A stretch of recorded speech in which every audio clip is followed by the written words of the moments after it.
When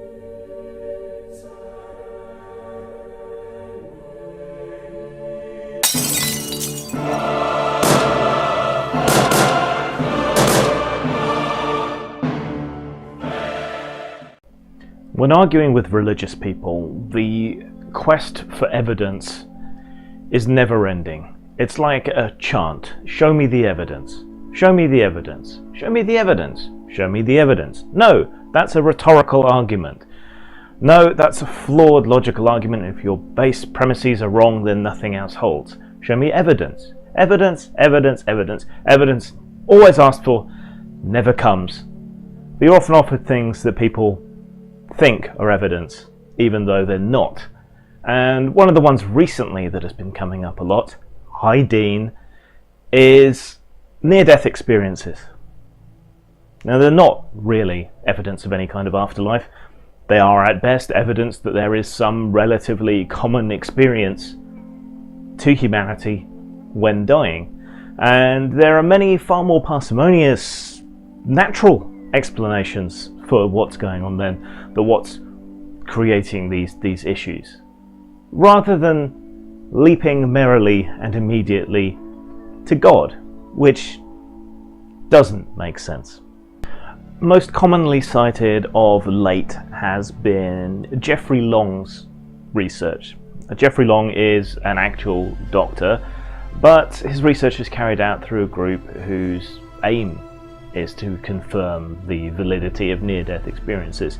He has his own spin. He believes that they're somehow genuinely theological or spiritual, and obviously this all biases the research, such as it is. But the research that he's engaged in isn't actually research. It's a survey upon which research would normally be based. As surveys go, it's not bad. It's got good questions, reasonable sample size and all the rest of it, but it has been criticised by other researchers in the area because it's inherently biased to positive results. Yeah, so there are issues, but let's just take it as read that he has gathered a huge amount of examples of people having near-death experiences. I don't think it was ever particularly in dispute that people have these experiences. It's the cause of these experiences. It's the validity or truth of these experiences which is what is contested. I mean, the world exists. The naturalistic explanation is an explanation with evidence as to how the world exists, while the religious explanation for how the world exists has no evidence and no validity. And so we have something similar here. What we have is a set of traumatic experiences that people undergo of nearly dying, a transformative effect often that these experiences have on their lives, and a certain degree of commonality in the experience that they have while dying.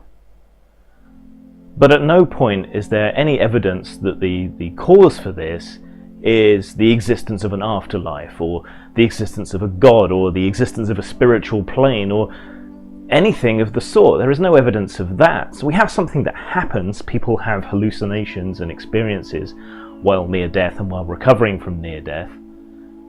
But all the evidence that we have, just as with the world itself, is for naturalism, for a natural explanation of how and why this might occur.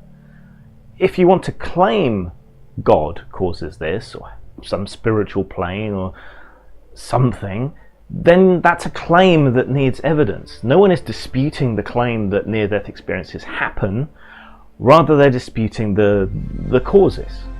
Alright, and so what is a near-death experience? Well, obviously it's when you nearly die and you come back. Either you recover or you're resuscitated or whatever. And these have become more common since the advent of resuscitation techniques. Quelle surprise. So what tends to happen is you have a sense of awareness while you're unconscious, while you're dying. Sometimes an out-of-body experience. Sometimes there's some indication of some extremely limited awareness of the room around you, of things that have gone on, but nothing that couldn't be guessed. Like I say, it's often associated with out-of-body experiences, and also associated with experiences including a tunnel of light, the presence of warmth and friendliness, the presence of your friends and family, your lost pets, whatever. On the flip side, it can also be a hellish experience, like a bad trip. And people take this as being some kind of indication of some universal afterlife, but all we can really point to is a relative universality of experience. And what's interesting about that is that oxygen starvation, which is associated with near-death experiences, can also create hallucinations such as the tunnel of light. So that seems to have a more parsimonious natural explanation. With the brain shutting down and booting back up, so to speak, there are also hallucinations and vivid experiences and so on associated with that. There's some evidence that certain hallucinogenic drugs are released by the brain during these near-death experiences. DMT is the one that's particularly pointed to, which has powerful and relatively common hallucinatory effects. So already we can see that there are a bunch of far more parsimonious reasons, naturalistic reasons, evidenced reasons to varying degrees of one or another, why people might have these massive hallucinatory experiences at the point of near death, without the need to invoke the supernatural, without the need to toss out all of science and drag in a god or theology on the basis of no evidence. See, claiming this is evidence is backwards. You're claiming that the cause is God or the supernatural or the spiritual, and that's what you need evidence for. So we know that these things occur, but the argument is over why, and all the evidence is for naturalism. Now, what's really interesting about these experiences, the commonality of them in particular, is that early near-death experience research did not find anything like the degree of commonality that we now find in near-death experience research. What it basically amounted to was that, by and large, the culture that you were in informed the type of near-death experience that you had. So if you were expecting the Indian afterlife and you nearly died and you came back, you would describe the Indian afterlife. The Hindu afterlife, sorry. If you were Christian and you nearly died, you would tend to describe the Christian mythology of the afterlife, contingent upon the type of Christianity that you believed in. Other people had vague experiences that fit their own spiritual beliefs. Different religions, different beliefs, different near-death experiences. As the concept of the near-death experience became more publicly acknowledged and known, as the meme of it went around, we began to see this kind of standardized, generic milquetoast near-death experience become the norm. A tunnel of light, you see your friends and family, you feel warm and loved. Basically, that's the most common near-death experience. That is the standardized near-death experience that came out of a lot of that early research in the West and was publicized around the world and has now become the norm. And this is far from the only example of this kind of thing taking place. Take alien abductions, for example. Now, these days, when you talk about alien abductions, when you talk about aliens, at least when you're talking about them in terms of real life, the description tends to be the same. You know, the short, grey alien with no nose, tiny mouth, big black eyes, all that kind of thing. That has become the kind of standard alien trope, if you will. But similarly to near-death experiences, what a lot of people perhaps don't know is that prior to this standardized idea of the concept of an alien, of the grey, there used to be a huge variety of different aliens that were described by people who supposedly encountered UFOs or aliens. There were tall, blonde, idealized Aryan aliens. There were short, little, furry things, not unlike critters. There were men in silver suits. There were things like monkeys in spacesuits with long flexing tails. There were all the glowing lights as aliens, sort of shadowy, smoky beings. There was all sorts. The human imagination was just running rampant.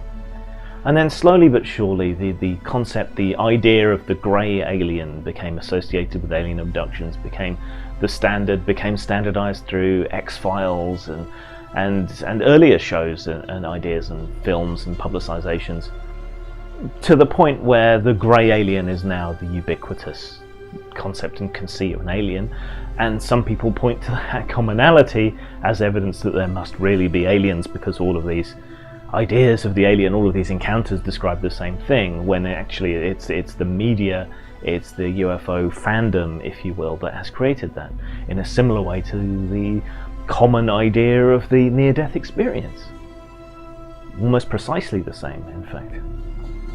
There's common experiences with hallucinogens as well.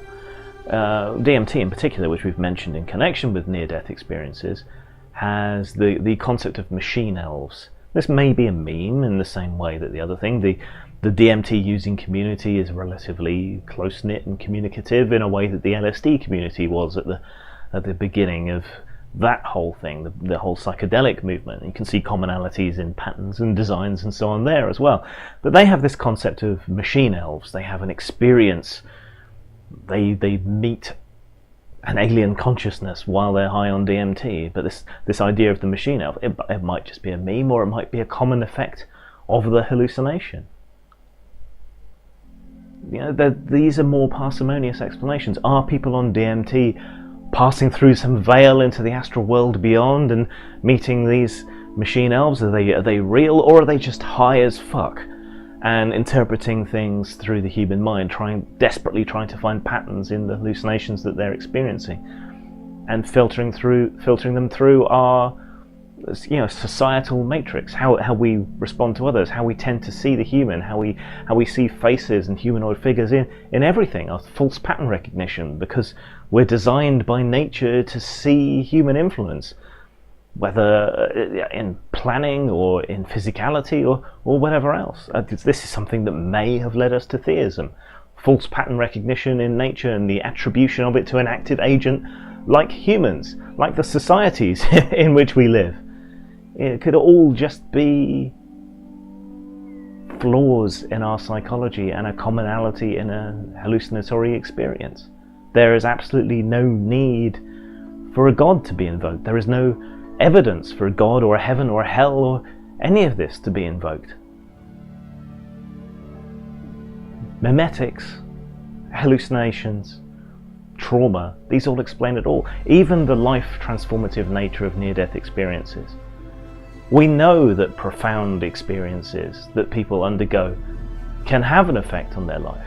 All of the astronauts who stood on the moon and looked at the Earth and had the impact of that experience on them, their lives were all transformed, their perspectives were all transformed. Many of them who had been, straight-laced military types, Air Force types, became a bit more hippie-ish, had various spiritual revelations of various kinds due to their experience. And all they did was see the Earth from far away and stand on the surface of a different body in space. That was it. When you nearly die, of course you're going to undergo a reassessment of your life and your priorities and how you treat people and so on. Well, not of course, some people don't, but many people do. Do those experiences have to be real to have an effect on us? Have you ever read a book that had a profound effect on you? A character in that book who said something in a way that has stayed with you? A scene in a film, a performance in a film, or a play, a piece of music.